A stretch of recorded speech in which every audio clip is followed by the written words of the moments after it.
A'udzu billahi minasyaitonir rajim. Innal ladzina kafaru min ahlil kitab. Ya.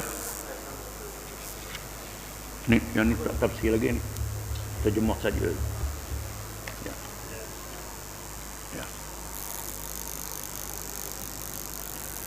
Innal ladzina kafaru min ahlil kitab wal musyrikin fi nari jahannam khalidin fiha. Ulaika hum syarrul bariyah. Innal ladzina amanu wa 'amilus shalihat ulaika hum khairul bariyah. Jazaohum 'inda rabbihim jannatu 'adnin tajri min tahtiha al-anhar khalidin fiha abada. Radhiyallahu anhum wa radu 'an. Dzalika liman khasyiya rabbah.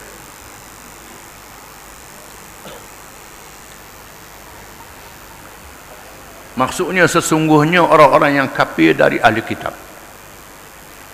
dan orang-orang musyrikin itu akan ditempatkan di dalam neraka jahanam. Kekallah mereka di dalamnya. Mereka itulah sejahat-jahat makhluk. Sesungguhnya orang-orang yang beriman dan beramal soleh, mereka itulah sebaik-baik makhluk. Balasan mereka di sisi Tuhan mereka ialah syurga Adan, tempat tinggal yang kekal, yang mengalir di bawahnya beberapa sungai. Kekallah mereka di dalamnya selama-lamanya. Allah redha akan mereka dan mereka pun redha serta bersyukur akan nikmat pemberiannya. Balasan yang demikian itu untuk orang-orang yang takut melanggar perintah Tuhannya.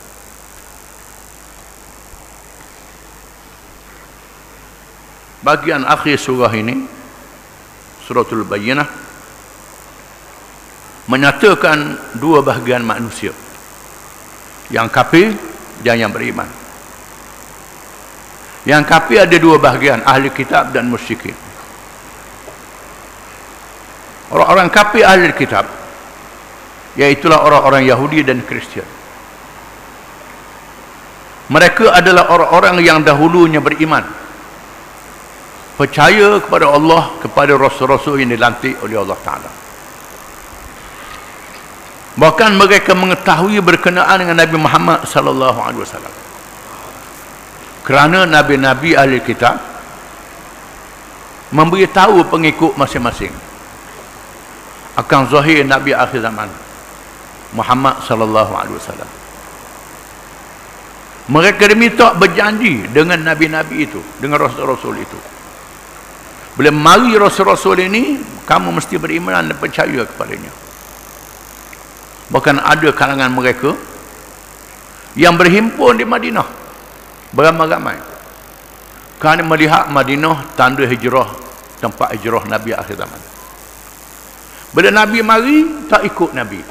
Pasal apa? Kerana Nabi dipilih oleh Allah daripada bangsa Arab, tak dipilih daripada bangsa Yahudi. Semangat kebangsaan tinggi lalu. Ini jenis semangat kebangsaan. Penatik kaum menolak Nabi akhir zaman Muhammad sallallahu alaihi wasallam kerana kaum, ataupun kerana kepentingan dunia. Padri-padri yang merasakan pengaruhnya kuat, boleh dapat harta dengan pengaruh itu. Kalau ikut Nabi Muhammad, jadi papa, jadi kedana, jadi susah. Maka tak ikut Nabi Muhammad SAW. Hanya segelintir saja yang ikut Nabi Muhammad SAW. Segelintir kalangan ahli kitab, sedikit kalangan mereka. Itu golongan ahli kitab. Wal musyrikin, dan orang-orang musyrikin, penyembah-penyembah berhala, khususnya yang hidup di Mekah. Yang hidup di Mekah melihat batang tubuh Nabi Muhammad sallallahu alaihi wasallam, melihat akhlaknya yang mulia, melihat kebenarannya tidak pernah bohong, melihat kebijaksanaannya cerdik yang luar biasa. Dan mereka tahu Nabi Muhammad SAW adalah betul huruf, tak belajar di mana-mana, tak berjumpa dengan ulama-ulama ahli kitab. Bila diwahyukan Quran, Nabi baca Quran. Quran yang menjadi petunjuk yang benar, tiba-tiba mereka lawan. tak ikut Nabi Muhammad sallallahu alaihi wasallam. Kenapa? Kerana dunia, kerana kesenangan dan kemewahan, kerana dunia. Merasakan kalau ikut Nabi susah. Mekah tak ada kebun, tak ada gandum, tak ada apa. Kalau ikut Nabi susah. Mereka tak sedar yang beri rezeki kepada mereka selama ini ialah Allah Ta'ala, Tuhan. Mereka tak ikut Nabi. Ini kalangan musyrikin. Termasuklah juga penganut musyrikin yang lain. Bahkan dia dedahkan hari ini melalui kajian-kajian perbandingan agama. Kelahiran Nabi akhir zaman disebut di dalam kitab Vida agama Hindu, sebut dalam kitab agama Buddha. Bukan Ibnu Hisham mendedahkan di dalam sirah Ibnu Hisham bagaimana ahli-ahli nujum yang dapat maklumat dari jin-jin yang menjadi sahabat mereka sebelum ditutup pintu langit. Pintu langit ditutup selepas dilahirkan Nabi Muhammad SAW.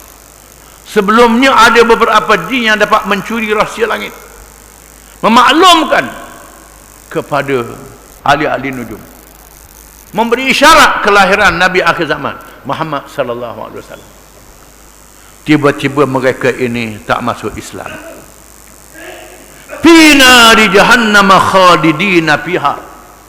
Mereka semua orang-orang kafir, golongan ahli kitab yang tahu kitab, dan orang-orang musyrikin yang tahu juga Nabi tapi sesat, tak belajar, tak cari hidayah, menolak hidayah. Fi nari jahannam, dihumbam ke dalam neraka jahannam. Khalidina fiha, mereka kekal di dalamnya selama-lamanya. Ulaika hum syarrul bariyah, mereka itu merupakan sejahat makhluk. Innal ladzina amanu wa amilus salihat, sesungguhnya orang-orang yang beriman dan mengerjakan amal yang soleh, ulaika hum khairul bariyah, mereka itulah sebaik-baik makhluk. Orang yang beriman, bukan sahaja iman, mengerjakan amal yang soleh, mereka sebaik-baik makhluk. Jazaohum inda rabbihim, balasan mereka di sisi Tuhan mereka, jannatu adnin, syurga-syurga yang kekal selama-lamanya. Tajri min tahtil anhar, mengalir di bawahnya sungai-sungai, sungai-sungai air tawar, sungai-sungai air madu, sungai-sungai susu yang mengalir dalam syurga selama-lamanya. Mereka kekal selama-lama dalam syurga itu. Radhiyallahu anhum maradu'an, Allah Ta'ala redha kepada mereka dan mereka redha kepada Allah, sama-sama redha belaka. Dzalika liman khasyiya rabbah, itu syurga itu bagi sesiapa yang takut, yang bertakwa kepada Tuhannya, yang mengikut perintah dan meninggalkan larangan dalam keadaan tunduk dan takut kepada Allah. Wallahu a'lam.